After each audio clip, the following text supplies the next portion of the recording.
ramped it up and really brought everything to the head was the whole purity culture thing.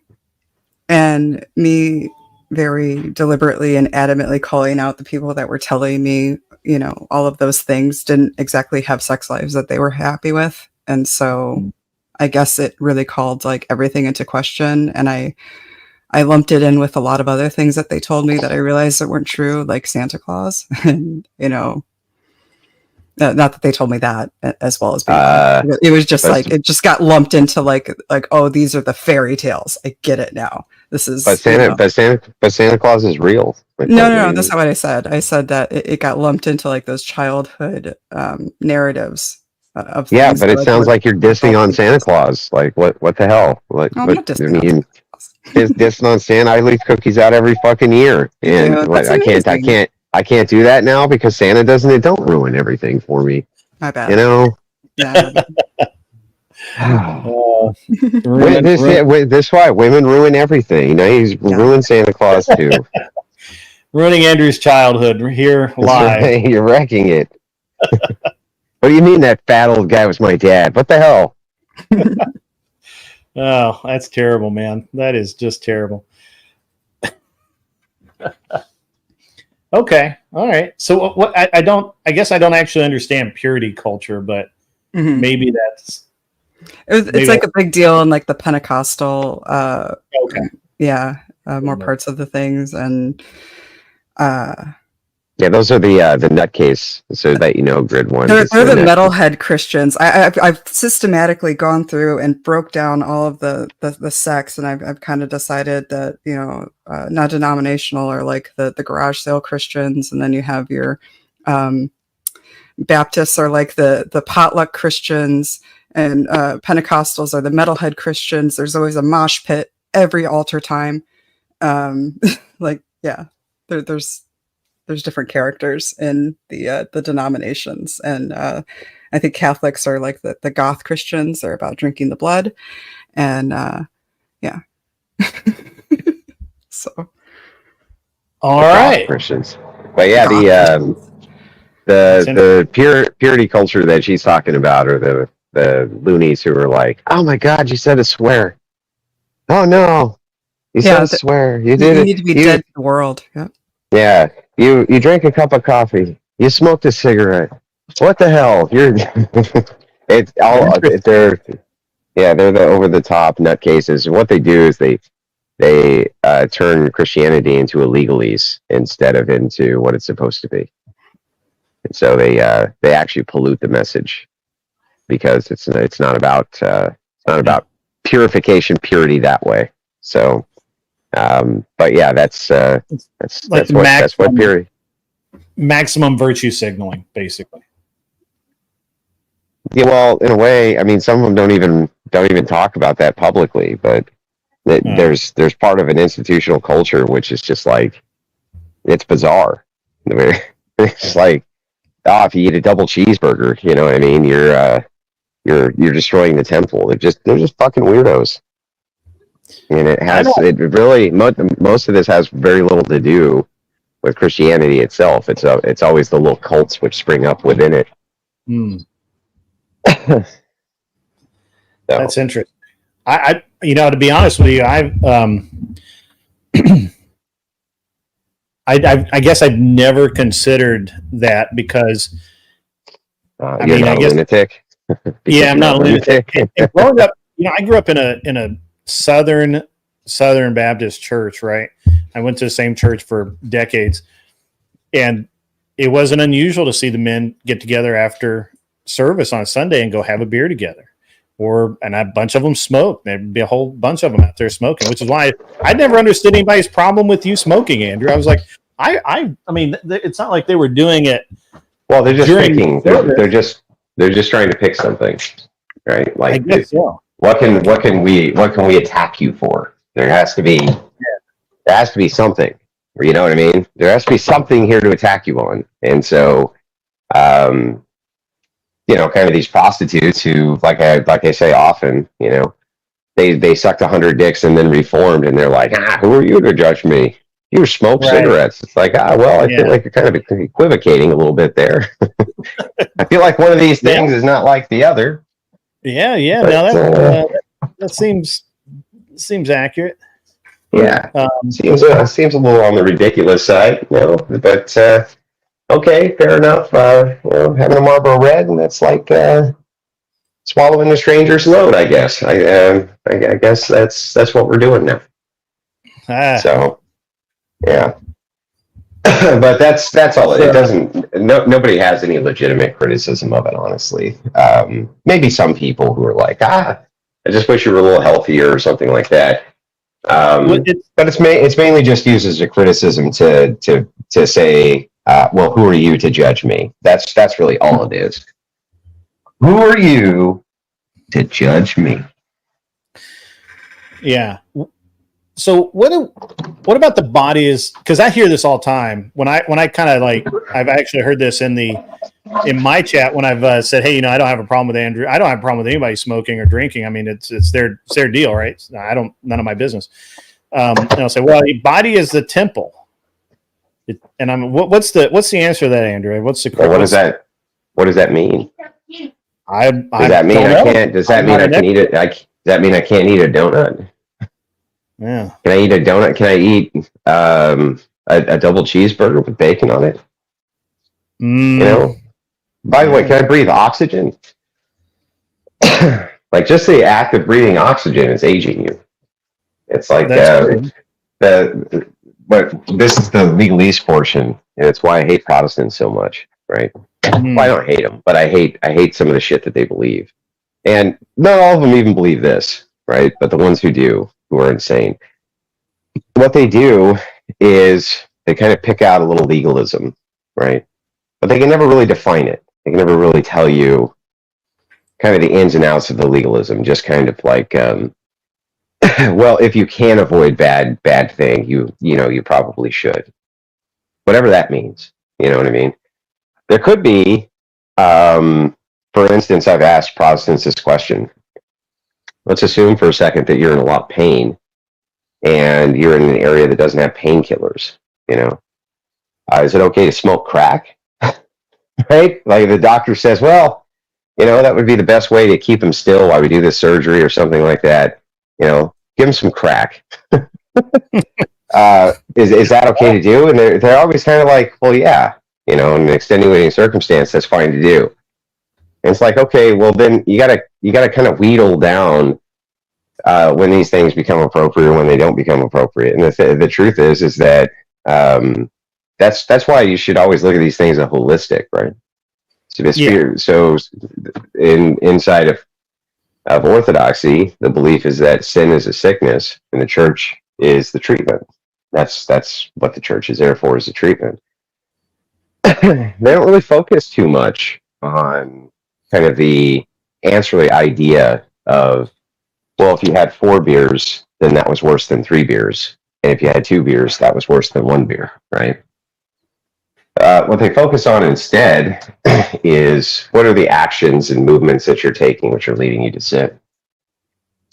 Well, it's directly possible that almost everybody probably who smokes cigarettes is probably not leading them to sinful behavior.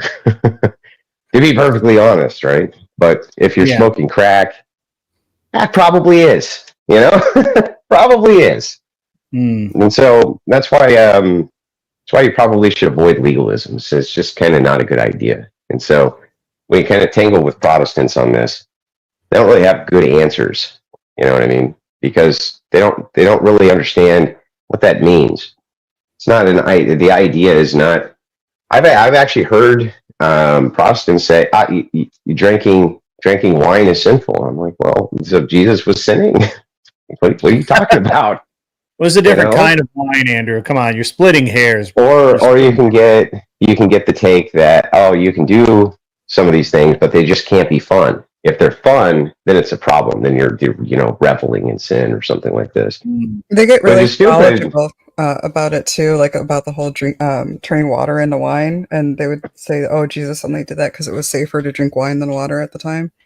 Yeah, right, exactly. But the thing is, when Jesus turned water into wine, it was for a party. It was for a celebration. Yep. right? They were like, we don't have any wine for this big party, for this celebration, and we want some. He could have turned water into water. But by the way, this is really stupid too, right? Because couldn't he just have purified the water? Yes. Yes. Right? Like, it seems like a big error, right? A big hole in the logic. Like, he could have just purified the water. Logic failure, that is for sure.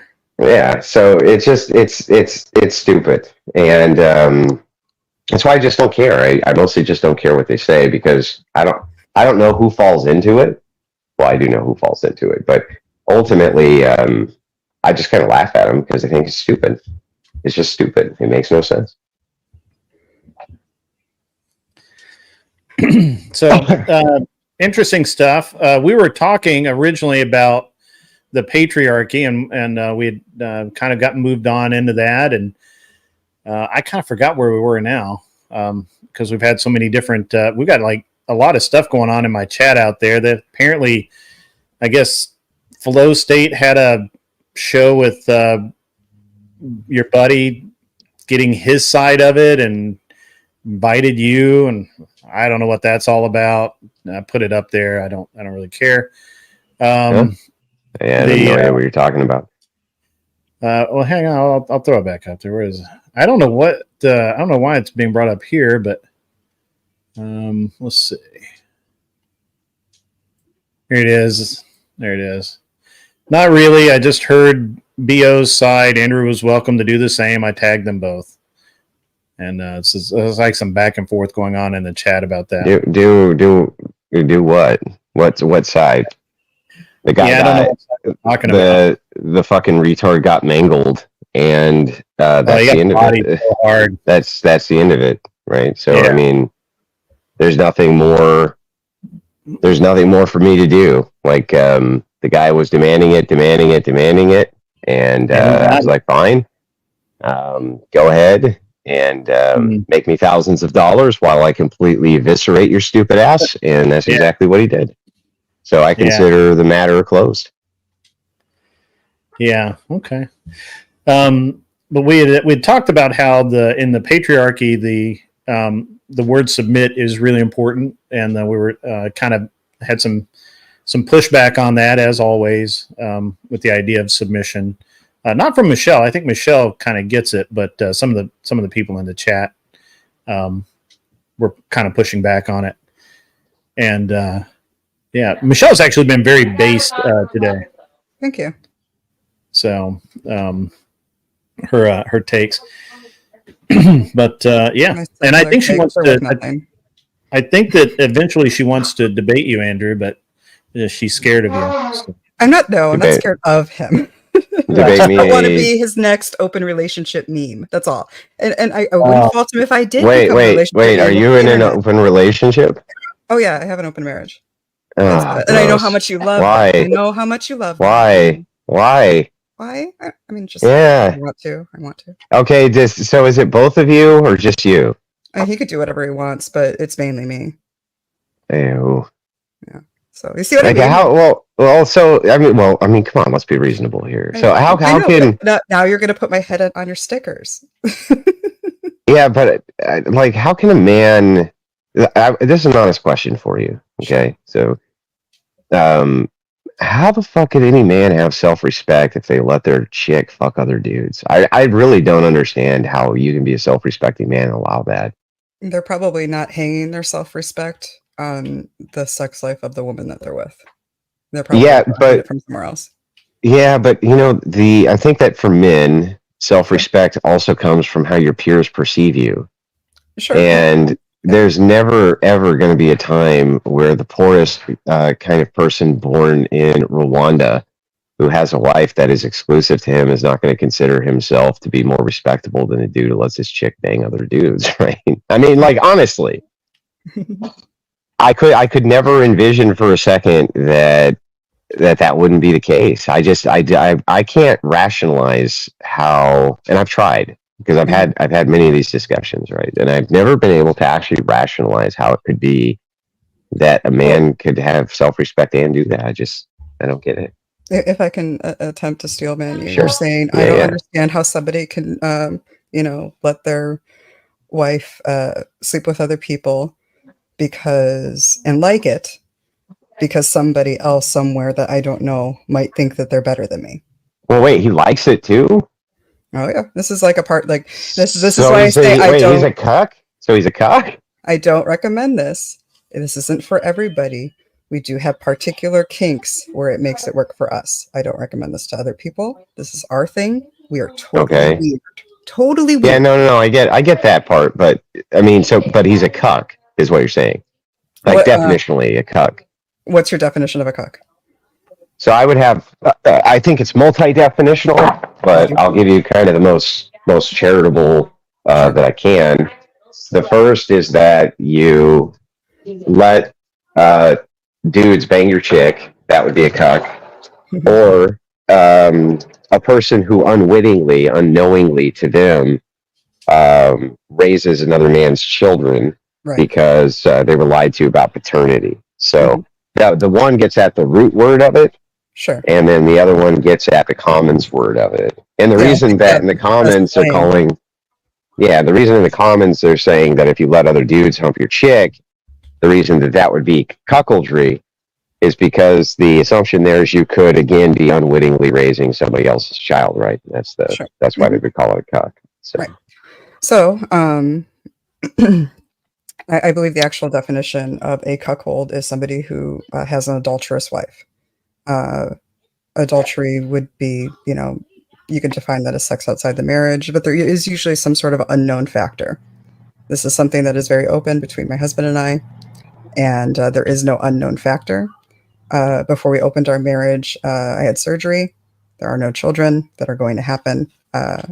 Before this even started, I even saw the doctor and even came up with a plan of how to test and handle those things. My whole thing is reasonable people can have sex very safely and reasonably, and we have the resources to do so.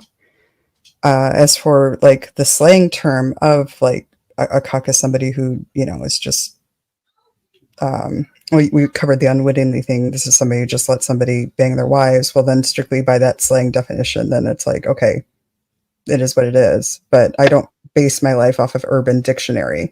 A cuckold. It's not. It's Merriam-Webster. So that would be Merriam-Webster cuck 202 verb to have sexual relations with a spouse or partner of someone else.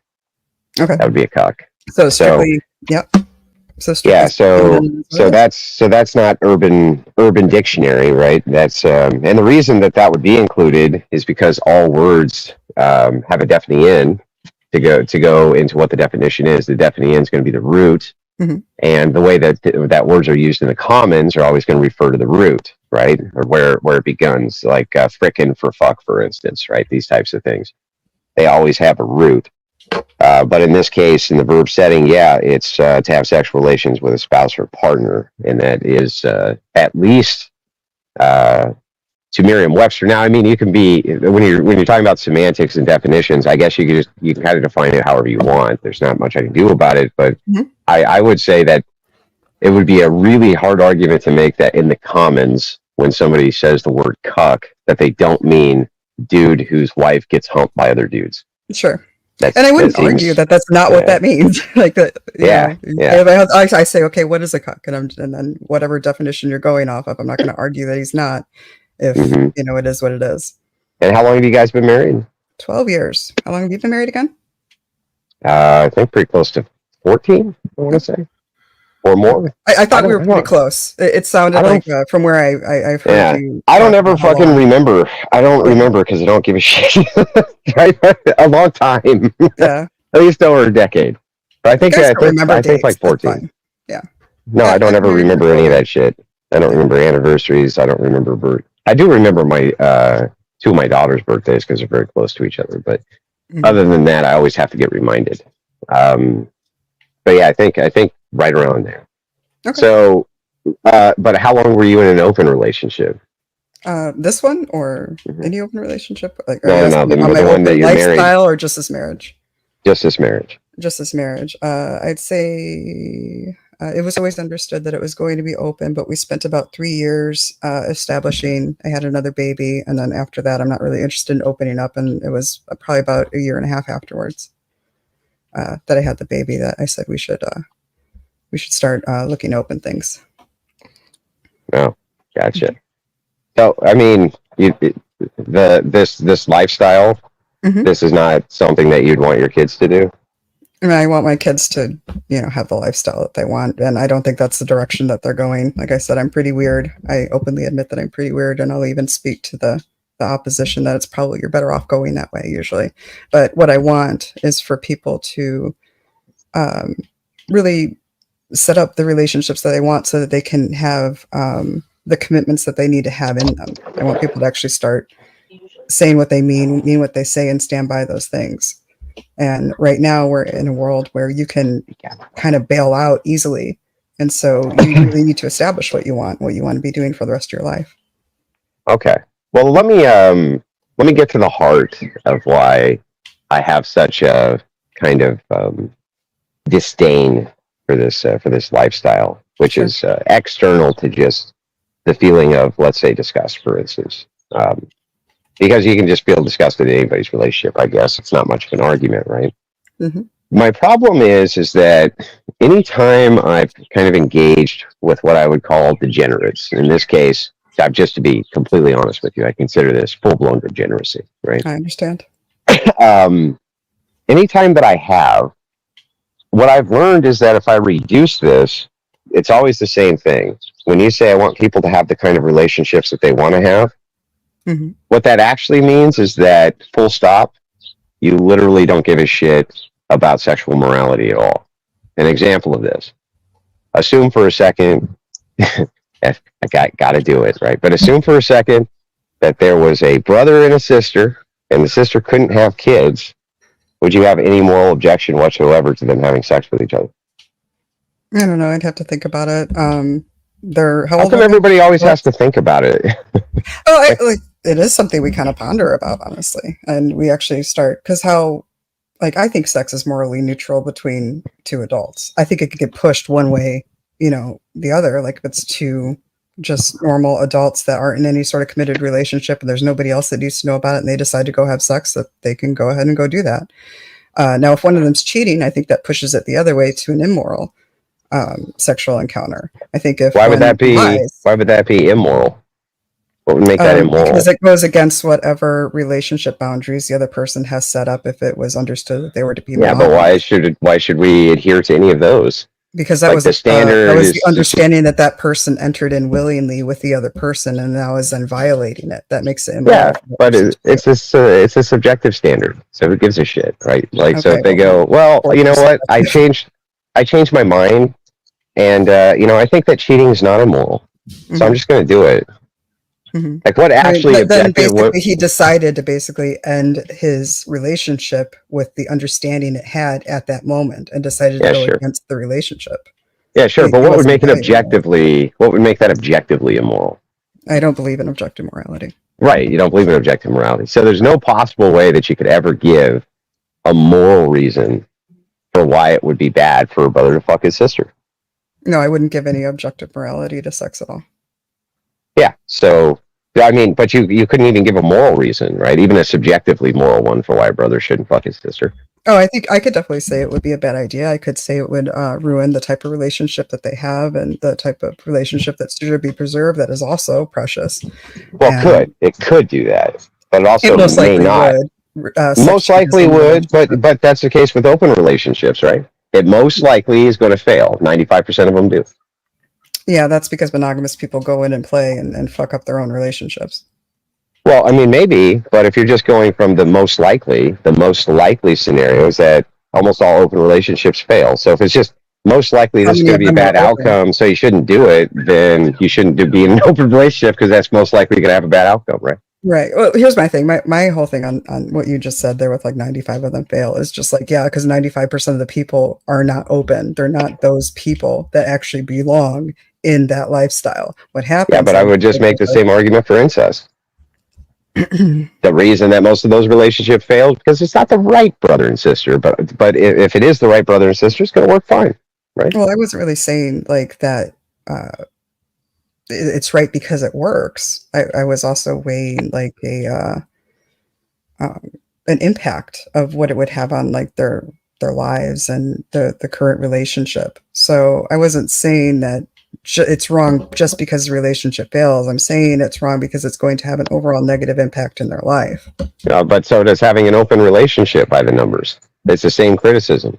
Okay. So essentially, any criticism that you would levy against incestuous relationships, whether they be societal impacts, personal outcomes, or societal outcomes, you can levy the exact same criticism at open relationships, and it would actually be worse. I think likely the rates of incestuous relationships that work out might even be higher than open ones. Do you have any evidence to support that at all? Yeah, I think that the failure rate, it's hard to document, of course, right? Like it is for open relationships. To document. But yeah, it looks like the failure rate is 80%. And then for open relationships, 95%. So then that would indicate that. Now, mind you, right, when it comes to sociological studies, I'm going to be maximum charitable here and say, I think that our sample size distinction here is not going to be very good because the amount of people who would admit to being in an incestuous relationship versus the amount of people who would admit to being in an open relationship, definitely the stigma towards one is much higher than the other. So I think that the numbers you would get would be kind of wildly varied. But I would say that it's probably not any higher than 95. I'd say at least 5% or 3% must work out, just like in an open relationship. So the criticism would still be the same either way. But your criticism is basically you should do it because it won't work out, as in the longevity of the relationship won't proceed. No. I'm saying that brother fucking the sister is immoral, and in Andrew Wilson's society, you get put against the wall for that. Right. That's what I'm saying. Right. So in Andrew Wilson's perfect society, you get the wall. So if that's the case, right, and I'm saying it's objectively immoral and it's been divinely commanded that you do not do thing, right? You're saying, well, I don't believe in objective morality, especially when it comes to sexuality, but I don't believe you. And let me explain why I don't believe you. Do you think that it's a problem for a person to pick up roadkill off the street and have sex with it? Do I think it is a problem? I think that's gross. Yeah, I know you think it's gross, really, but is it immoral? Is it immoral? Yeah. I would say it's immoral because there's like I wouldn't want like chlamydia rabies to get released somehow. Like, I mean, it's the same reason why I don't think people should. Okay. So they a company creates a digital machine which can scan the body of the dead animal to determine whether or not it's going to give you a communicable disease. Okay. And you have that device. You scan the animal. There's no communicable diseases. Is it immoral to have sex with it? I can't say it's immoral. I just have to say you can't say it's immoral. Okay, so then let me ask you. So then let me ask you this. So a guy lives alone with grandma, and they live way out on some island somewhere. Okay, and grandma dies. She croaks. Okay, and he digs up her body frequently and has sex with it. Is that immoral? Yeah, that one. Why is that? Why is that immoral? There's like a human decency aspect to that. Wait. But not to fucking your sister? There's not a human decency aspect to that? There is, actually. Which is like, how do I want to think about it a little bit more?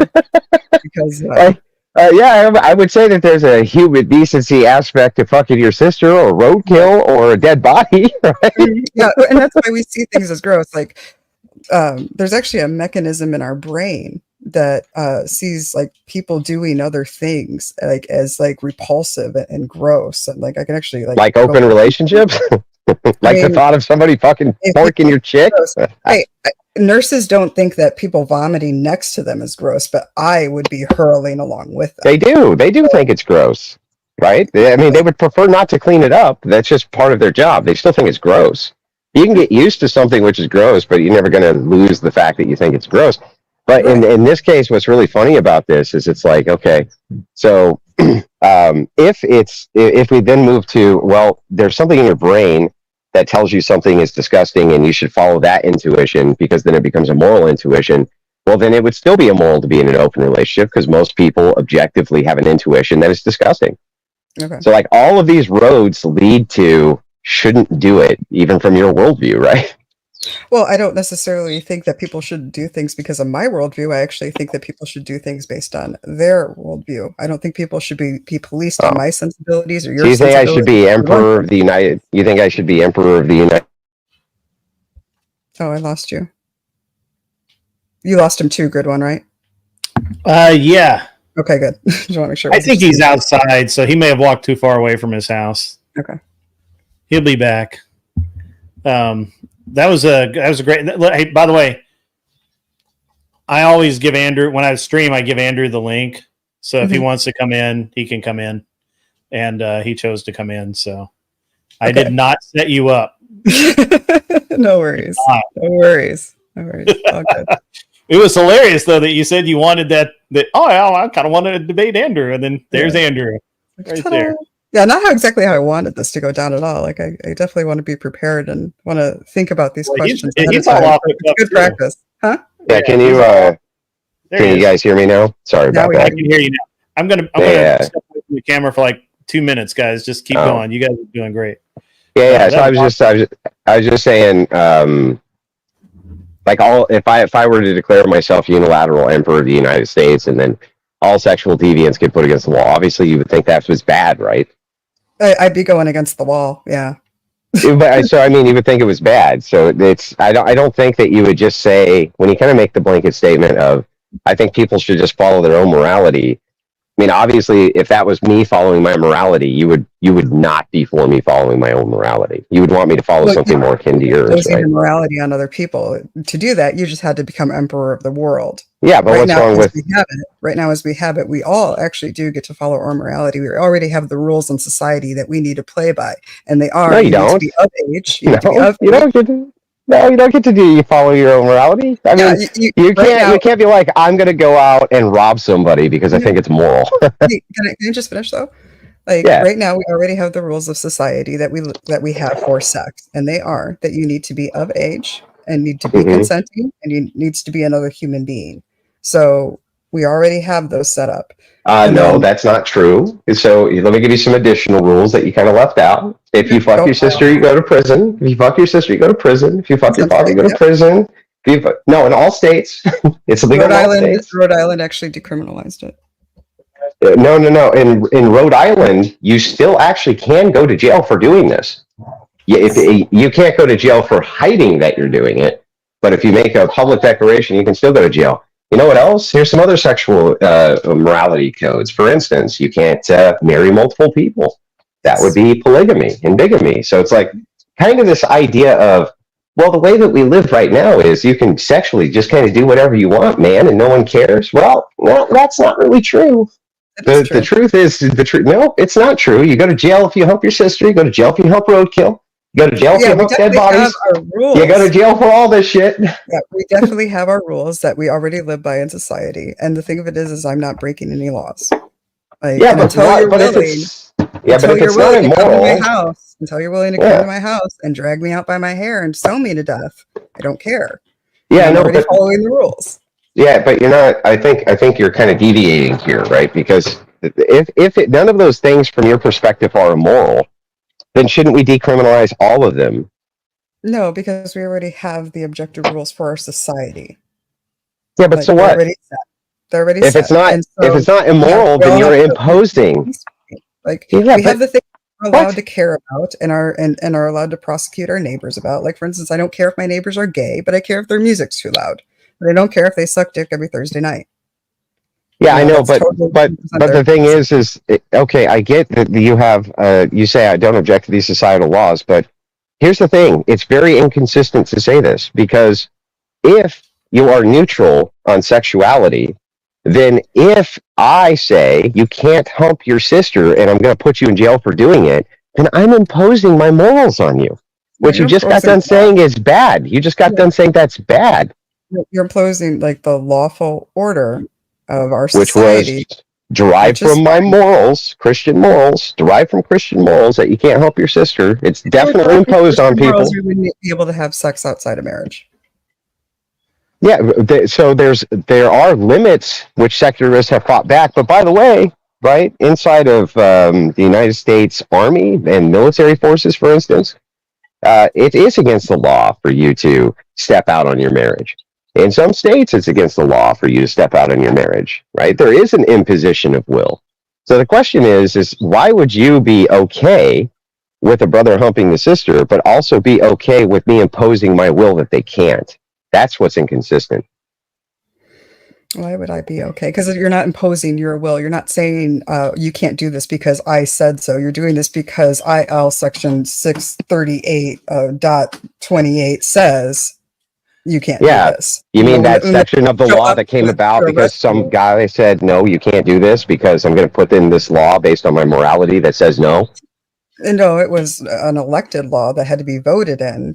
No, they weren't voted in. What do you mean? The politicians get voted in, but no. In somehow. Like, it wasn't just some Joe Schmo coming in and saying, hey, this is, nobody can do this because I say so, and we appeal to Joe Schmo. Oh, I see. So the imposition of will is fine as long as it's collective. So as long as me and Christians collectively say that you're not allowed to do bigamy, then it's okay.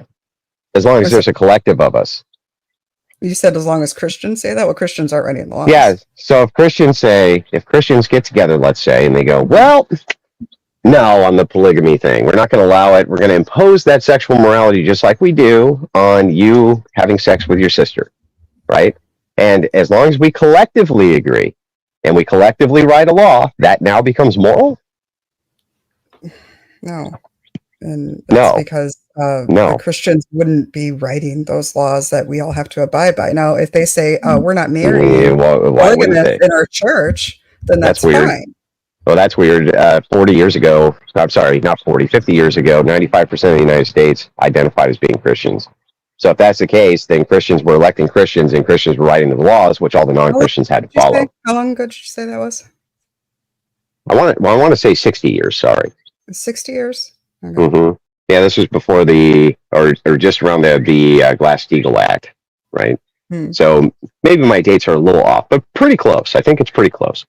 So in any case, 95% of the nation identified as being Christian. So that would be Christians who are writing. It wasn't very popular until very recently to actually out yourself as being atheist, though. Yeah, what? Yes, it was. So the best thought. 60 years ago, as you just said, 60 years ago, 95% identified as Christians, and I would have said, and atheists were in the closet with the gays and everybody else. Yeah, but this was before. So this was before the secular progressives began their mass indoctrination campaigns throughout the schools using Bolshevik communism. But and Bolshevik communists hate the church. The very first thing they did was kill the church. They shot Tsar Nicholas, shot the entire royal family who were Orthodox Christians, murdered them all, and then imposed communism on all of the Russians. And so this was the first constitution, by the way, that actually had secularism written into it, which is that there could not be a church in the state. There couldn't be, period. That's what they did. That's a communist thing, not a American thing. But this aside, my point is that, again, the inconsistency comes down to the imposition of will. This is what I have a problem with and I don't understand. It seems that you're neutral on a brother humping his sister because you're neutral on sex acts, that you don't think that they matter. And yet, on the other hand, if a collective of people want to impose that you can't have sex with your sister, you seem to have no problem with that. That's really, really weird. I'm sorry, can you repeat that one more time? Somebody just walked in. Yeah, so I'll say it again. So what's really strange to me is if you're neutral on sex acts, and yet a group of people get together and impose a law that you can't do a sexual thing, like hump your sister, you seem to be fine with that. That makes no sense to me. Why would I need to abide to the group of people that say that? Like, what do you mean? I live in Illinois. I have to follow Illinois laws. All right, I have to follow, the federal laws, of course. Yeah. If a bunch of Christians get around and say, I can't do something, why would I care? Because they throw you in prison just like they do a brother humping the sister. Why would No, you're saying the Christians are saying this. And I'm saying, why would I care? Saying, not making you're not even answering to the question. This is a complete red herring diversion. So let's try this again. You agree with me that if a brother humps his sister, they go to jail. If a brother humps a sister in some states, it's based on the laws there, they go to jail. Well, which states do you think they don't go to jail in? One moment. We can see where that got decriminalized, I guess.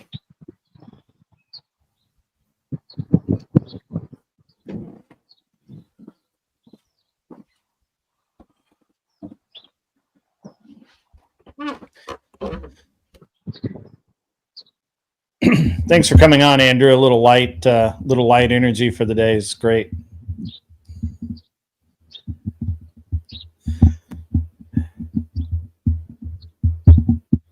So in any case, in the states of New Jersey, Rhode Island, incest between adults is legal. However, neither permits marriage. So that's an imposition of will even then. So you still can't get married to them even though you love them. We're definitely imposing our will about sexual morality, even in those 2 states. And in all other 48 states, you go to jail for it. So how do you say, well, I'm neutral on people imposing their will on the sexual act and throwing these people in prison, right? But on the other hand, you say that, well, imposing your will is wrong when it comes to this morally neutral thing. That makes no sense. 1 second.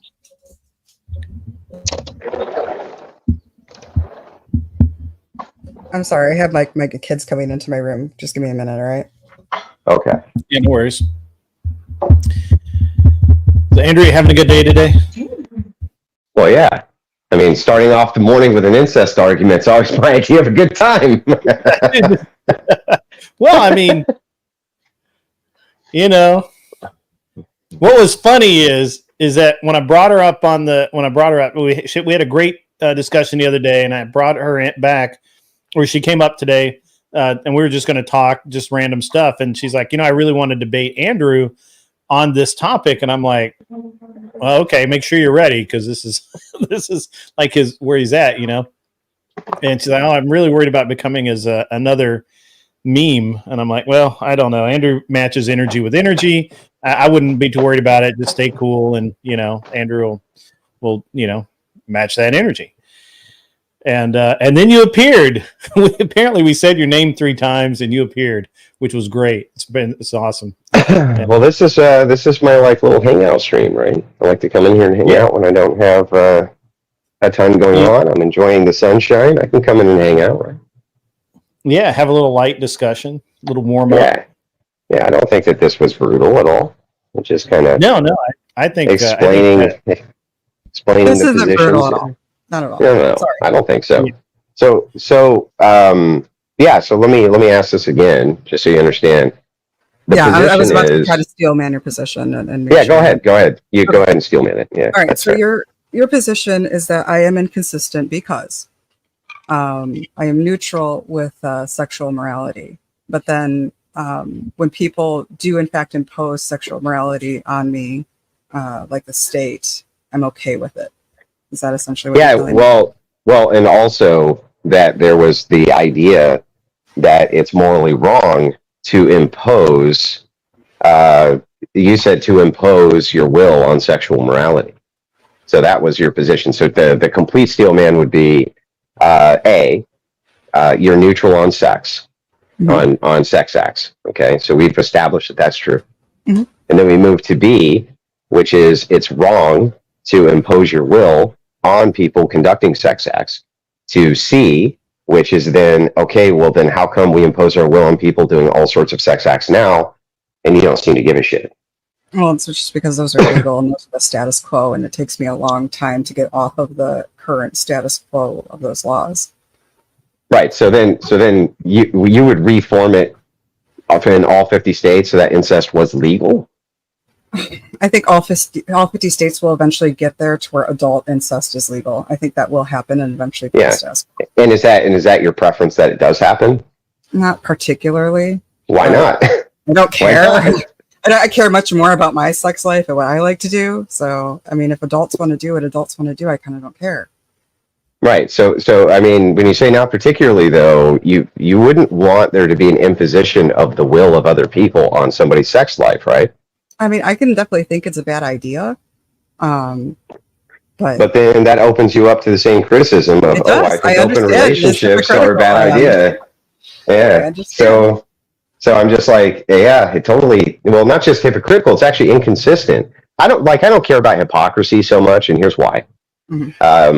An argument from hypocrisy to me is a very low tier argument. Just saying, "Oh, you're a hypocrite." It's also fallacious to just kind of appeal to a hypocrisy, because you could be being hypocritical but also be correct about what you're saying. What I'm saying here, though, is that it's inconsistent. The standard which you're applying is inconsistent, and that's why it makes no sense, right? It is hypocritical. That's true, but that's not really what I'm arguing against. Rather, there's just the inconsistency. So I don't understand. So if I think that if we were to go, for instance, to all the subjective moralists in the United States, and I was like, look, as emperor, right, I'm running against you in an election. You're running to be the empress, and I'm running to be the emperor. Okay? And we go out on the debate stage. This is going to be the last American election ever. Okay? And you go up and you're like, you give your spiel about open relations. People shouldn't have, the state impose and blah, blah, blah. And I come out and I go, nope, listen. Emperor Andrew says that if you hump your sister, you're facing the wall. And if you hump roadkill, you're facing the wall. And if you hump a dead body, you're facing the wall. I think I get elected and you don't. Because I think most people's moral intuition is, I don't want that fucking degenerate ass shit in my society. Right? Even if it's from a subjective purview, I think that. You know what I mean? And I mean, am I wrong? Don't you think most people would be like, yeah. I think you're right. And now I'm like better coming around to your point. And again, it's just like, I think it just has to like we can observe that the status quo has got us here so far, and like it was good for society, right?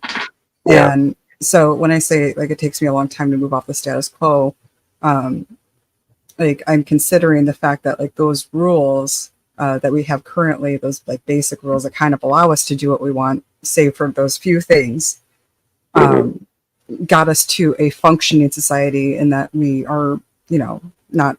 Yeah, but that's the thing. Functioning and shit like that, right? But yeah, I mean, you are. If your sister humping your brother, you definitely get yanked out of your house. There's case after case of them getting yanked out of their house in handcuffs. They go down to the station. They answer the questions. They go to prison. Sure.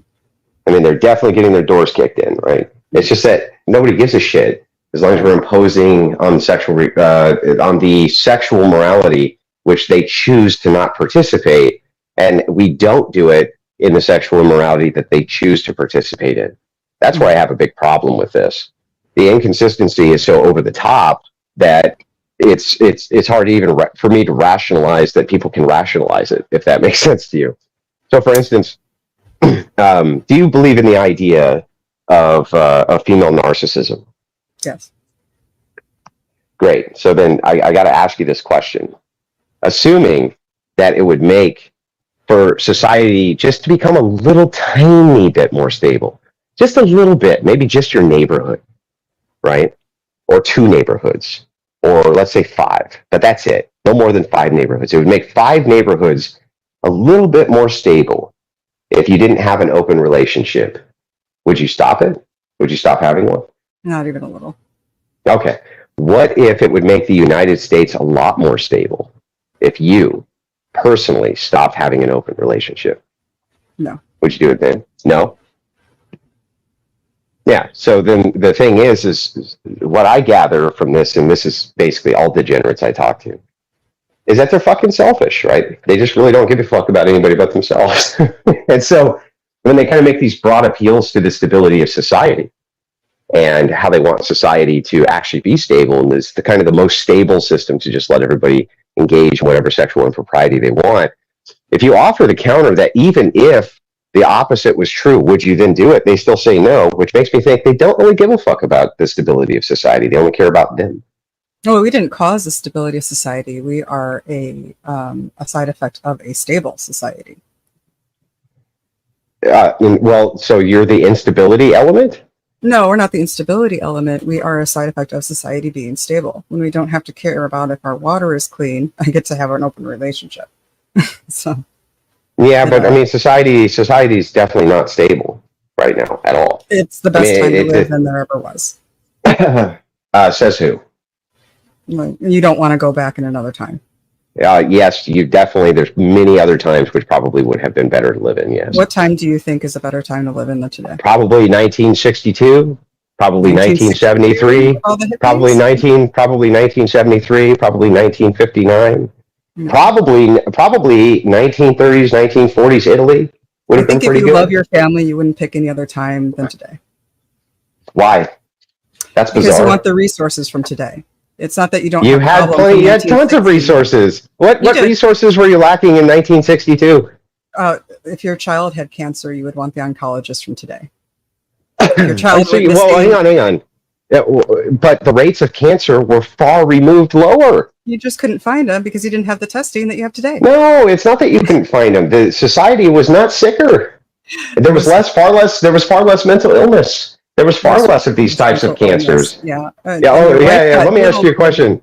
How many fat people are there today versus 1960? And is I'm not saying we don't have our issues. I'm just saying we live in the most productive, the most leisurely, the most prosperous time in history. No, you don't. That's just made up. That's just made up liberal tripe. Any other time, and I would never trade places with any other time than right the fuck now. This is made up tripe. It's just made up. It's like, okay, so the shit that matters that we. So if you're mental, if the side effect of technology is that you become a sexual degenerate and you become mentally ill and you become fucking obese and sit in your house and fap all day, and men no longer can even talk to women, but you're comfortable because you can stick your fucking Eggo waffle in the syrup pot, smear it around, and then carve it into your face. Why is that a better time to live? Because you can do that. It seems like it's a better time when you can't do that. It seems like that's a better time. Then doesn't mean that you don't have like far greater issues. I want the medical care and the vaccinations and everything that we have today. If my child goes missing, I want everybody in their God device to blow up like it does today. I want the search and rescue drones from today. I want they didn't have those in this. Do you think that in the 1960s that the search dogs were having trouble finding people in the mountains or what? And not only that, they did what they could. They did what they could, but they didn't have it like they have it today. They don't. Oh no, it was better. It was way more stable. People didn't even lock their doors. They weren't locking their doors. They weren't worried about criminality. Crime now, but okay. What's that?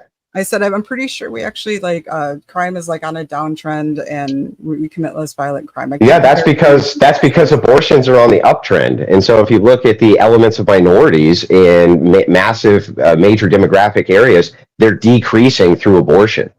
If you read a book called Freakonomics, it dives into this and explains that it's the lower socioeconomic element which is being aborted, and so that leads to less crime, which tracks. But even in the 60s, most of America had no problem with crime. Just like right now, it was in a few areas, and it was overwhelming in those areas, and people stayed away from them. And you still want the justice system and the DNA testing from today? Yeah, I mean, what do you mean? Why would that matter? Crime was still super low. You want everything from today. I'm sorry. It's like you're spoiled, and you want to idolize a time from the past. Right. So it's just pure hedonism. Yeah, your whole thing is like you kind of act like we must, in order to embrace modern technology, remove the stabilizing factor of the ideology pre-technology and slothing. No, it just means why is it that you can't have why can't you have all modern medicine, all modern machinery, all modern technology, and still also not being a coomer fucking degenerate sloth? I don't get that. Because we chose our battles, we chose what mattered. We decided we don't care if our neighbors are gay, but we care if their music's too loud. No, we still no. We never decided that. Almost every place where gay marriage was the thing which ended up on the ballot, it was voted down. The Supreme Court ruled on it instead. And because what happens when it's left to the people? They do care, just like they care about incest, just like they care about humping dead bodies. Okay, the proposition for gay marriage in California failed. In California, it failed because they were like, nope, we don't want it. That was imposed on us. You see, it was not something which we chose; it was imposed. And so this kind of bizarre, super bizarre idea, by the way, that we can't have modern toasters because we have to be coomers is just absurd to me. No, the coomers are just a side effect. I agree. They're a side effect of modernity, right? Mm-hmm. But this is a trapping of modernity for any sort of downfall. It is. We are in free fall. We're in free fall because, like you just said, Like, yeah, okay. So what do you think the reproduction crisis is going to lead to when half of China is gone? The reproduction crisis. Well, I mean, we're going to have an older class of workers, and we're going to automate more in the next like 15 to 20 years. That's just going to happen. And we will. I don't know that we can automate much more. I hate to step in here, but we're in the infancy of automation. What are you talking about? Infancy. I don't know. Infancy. Well, like Andrew might know. He worked in a factory for a long time. He might know. Yeah, like we're just now. And he's an engineer. I dimly recall he's an engineer. Yeah, he works in food robotics. I know what he does. And he'll tell you, like, we are upscaling our manufacturing in America, in all freaking countries, actually. And we are going heavy into automation in the next 20 years. And? That's going to basically... Automation's not going to save you. Automation is going to basically pave the way for an older working class. And no. Well, that's what the Japanese thought. They had been working on automation for the last 50 years. Unfortunately, you just can't get past that whole human problem of needing human beings around to wipe the old people's asses. I understand and give them their pills. Automate 70% of something, not 90%. You can't automate 70% in nursing. Of something you thinking what? You think in 30 years we're going to be automating 70% of nursing? I don't think we're going to automate 70% of nursing, but when it comes to like those factories and those hard jobs and things like that, I think we can get way more automation on those things, especially when it comes to no. Most of these meat packing plants, things like this, the trades died because progressives put out this mantra: you must go to college, go to college, go to college, go to college, get a degree, get a degree, get a degree. The trades died off. Right. It's only just now picking back up. Most of the people who are in the trades, who kept all that old machinery running inside those factories, they're dying off.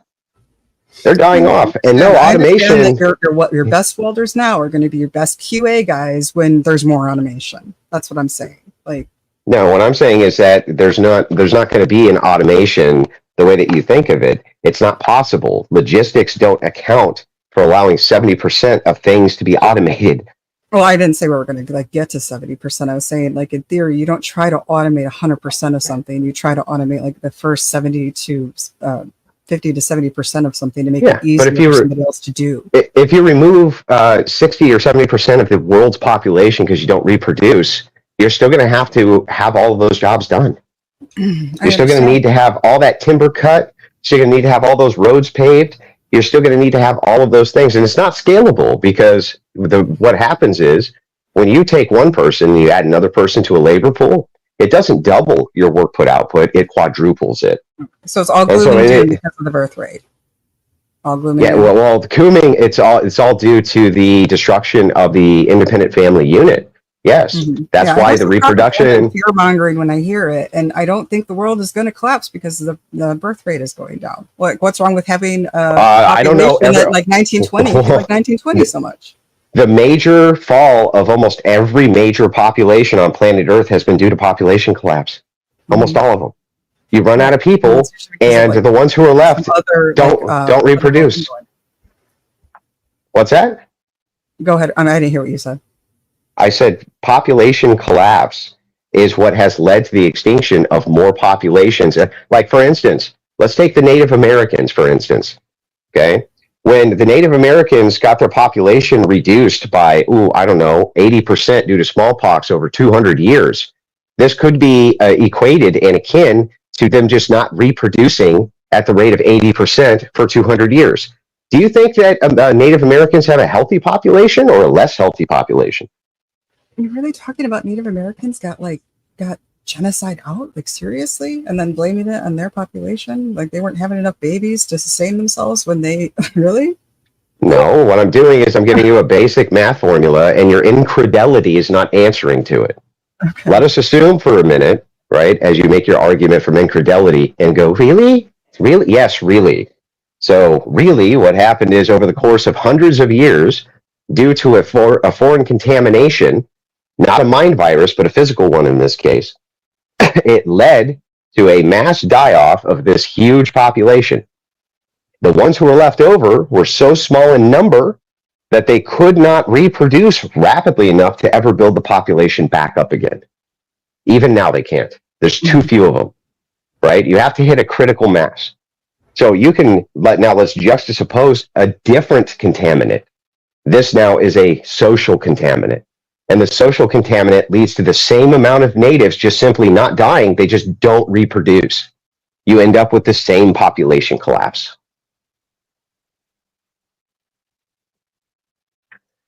Okay, so same amount of people not having babies after a genocide. Whether it be from a contagion, whether that be a mind contagion or a natural contagion. Yeah, you can have a natural or a social contagion and end up with the same result.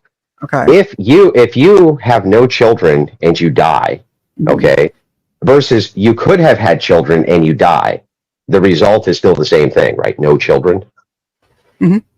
Okay, so regardless of why there's no child, whether you died from a disease or whether you died because you just decide not to have the child, you're still a reproductive dead end, right? Mm-hmm. Yeah, so this would be the same exact thing here. So if a social contagion is introduced, which leads to a massive contraction of the population, you're going to hit a critical mass the other direction where there's not enough population left to reproduce itself. This happens, by the way, with animal species all over planet Earth. That's why we have endangered species. Why can't we get elephants back up to where we need elephants to be, or zebras, or any number of these different endangered species? It's because once the population gets so small, you cannot reproduce it rapidly enough in order to get it back up to, to where it needs to be to not go extinct. That's why there's no buffalo, right? Even though there was some, there just wasn't enough to reproduce.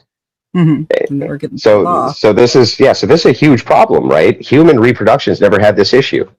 We've never been globally under birth rate replacement. It only takes a couple generations before you're in population collapse. Not fear mongering; it's the opposite of fear mongering. Pointing out a huge dynamic problem, and here's why I think it's a problem that's your problem, and why it is that I have such staunch opposition to people who think like you. I'll explain. Let us assume for a second that this is going to be the last generation on planet Earth. The very last one. And then all human beings wink out of existence, okay? And you are approached, and here's what you're told.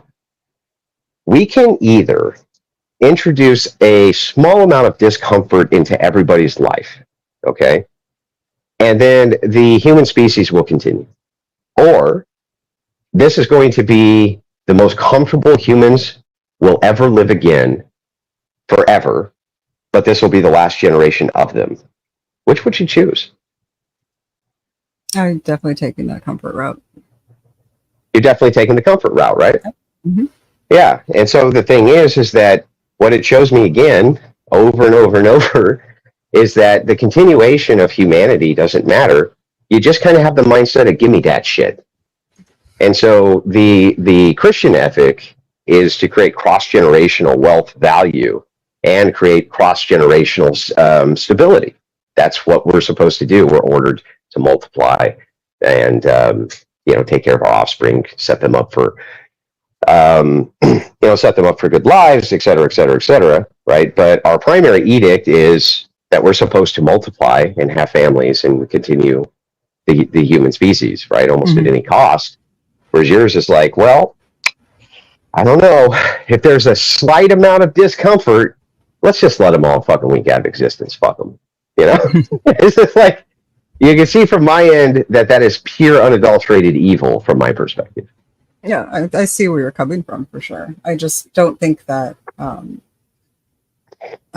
Christians necessarily have like the claim to morality or ethics or duty. Like, I have kids. I'm in a long-term relationship. I have no criminal record. I consider myself quite dutiful, and I say what I mean and I mean what I say, and I tend to follow through with those things. So yeah, but your worldview is also plagued with ideological inconsistencies which make no sense, all for the purpose of you being able to coom. Like, you do mental gymnastics all for the purposes of cooming. And when I point these massive inconsistencies out, how they're social plagues, what they're actually leading to when it comes to lack of reproduction, when it comes to an advancement of societal instability, you're like, yeah, but we have cancer treatment and shit, so who cares? If we're the most comfortable we've ever been, and humanity goes extinct, oh well, it was a good run, baby. It was a good run. I just think that you definitely live in the most privileged time, and like we should be thankful for it.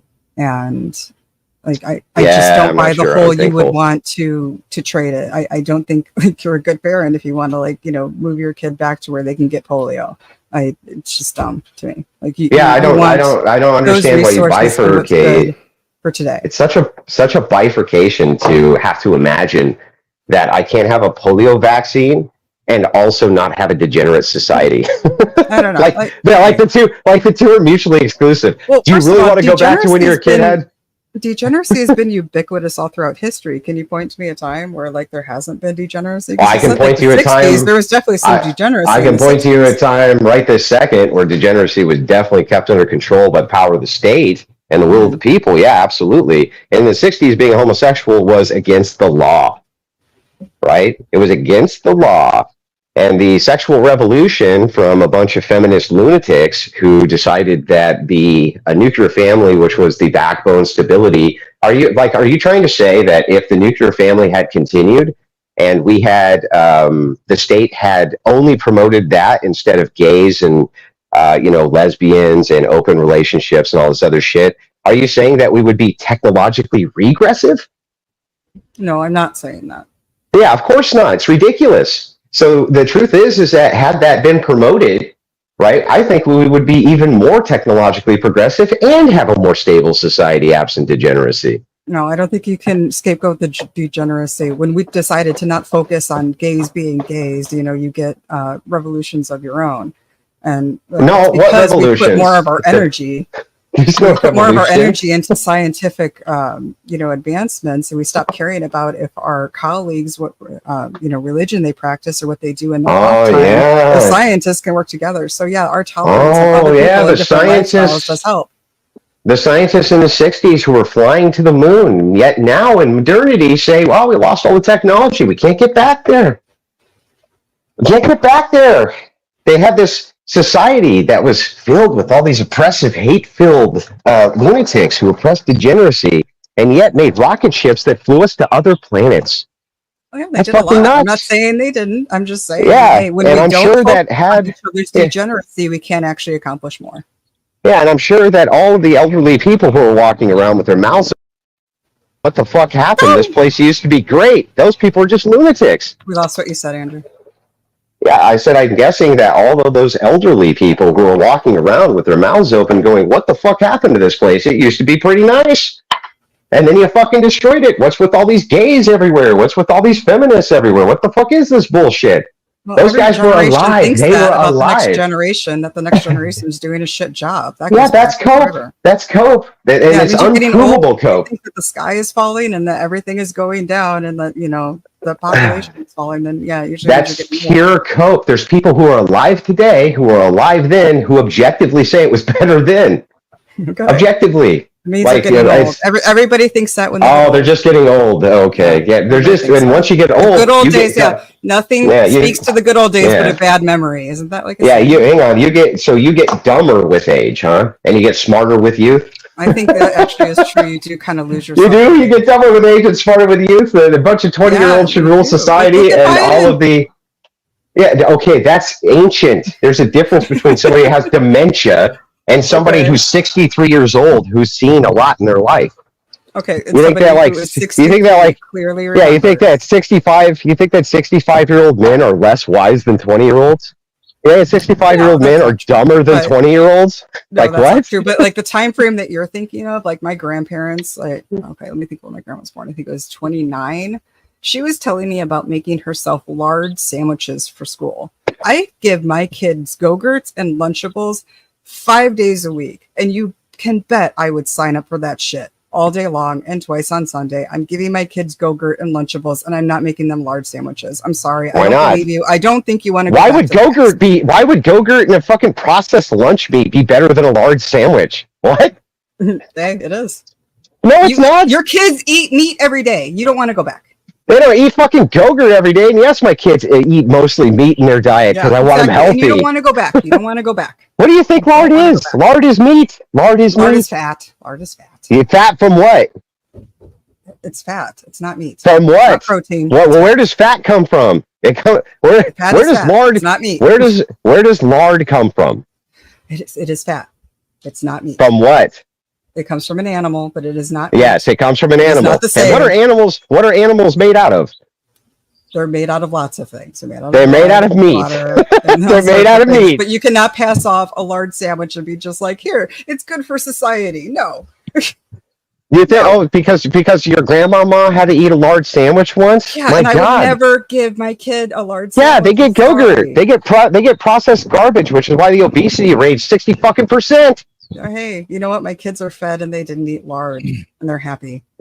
I mean, yeah, they're fat and happy, and that's what matters, right? It doesn't matter. The degenerate. Well, I thought that's what you just said. No, I didn't say that. Oh, I thought you just said they're fat and happy.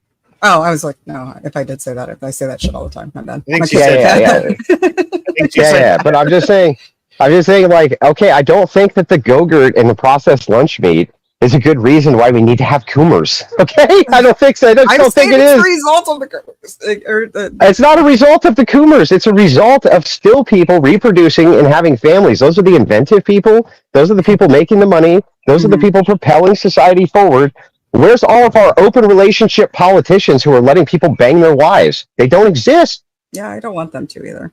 Yeah, I don't want them to either, because I don't want a Coomer fucking society. Thanks. And if we got to legislate against it, I think that that's fine. That you can have your proctal cancer reading, that you can still have your vaccines and your rectal exams and still not be a fucking degenerate. It's almost like I think we can have our cake and eat it too.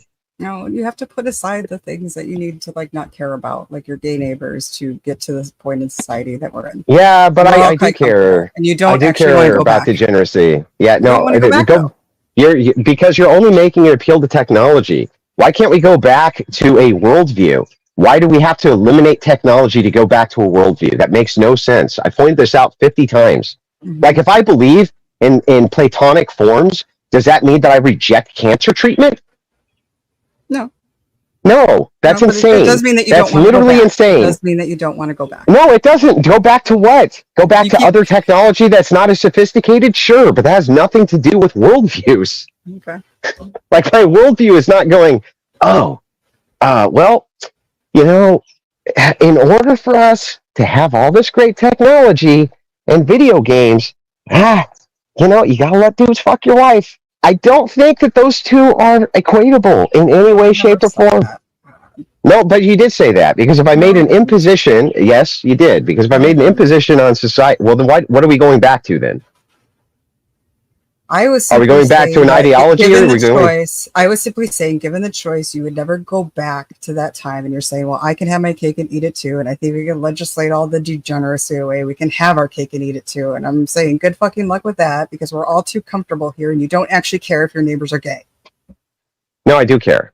I actually care about degeneracy in society. Yes, I think your own shows for entertainment purposes only. You don't take yourself seriously.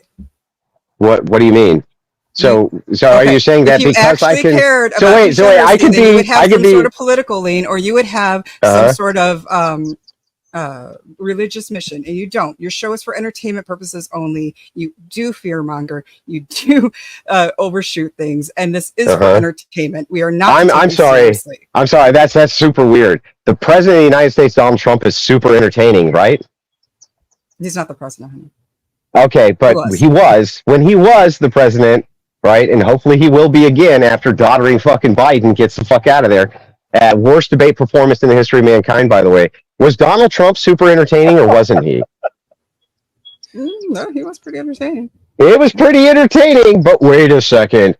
That means that he must not have actually meant any of the things that he said. It means that he must not have any alternative mission or anything that he's doing, nothing like that, because after all, he's really entertaining. He's saying that because I can debate in an entertaining way and have a debating show, or an entertaining show, that I can't put on things which are entertaining to people because it brings the viewership in. People enjoy being entertained, but still can't hold right-wing positions. Can't say that I care about degeneracy in society. say that my preference is nuclear families, that literally doesn't track in any way, shape, or form.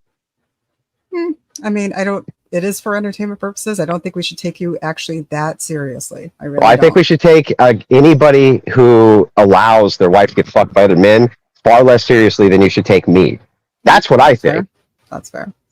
Okay. You don't have to take me seriously either. Please don't. Yeah. Don't follow but me. I mean, I'm just. Oh, did we lose him again? Andrew, you there, buddy? Do you hear him? Okay. Yeah, I think something happened. You guys both glitched out for a second. Oh, no.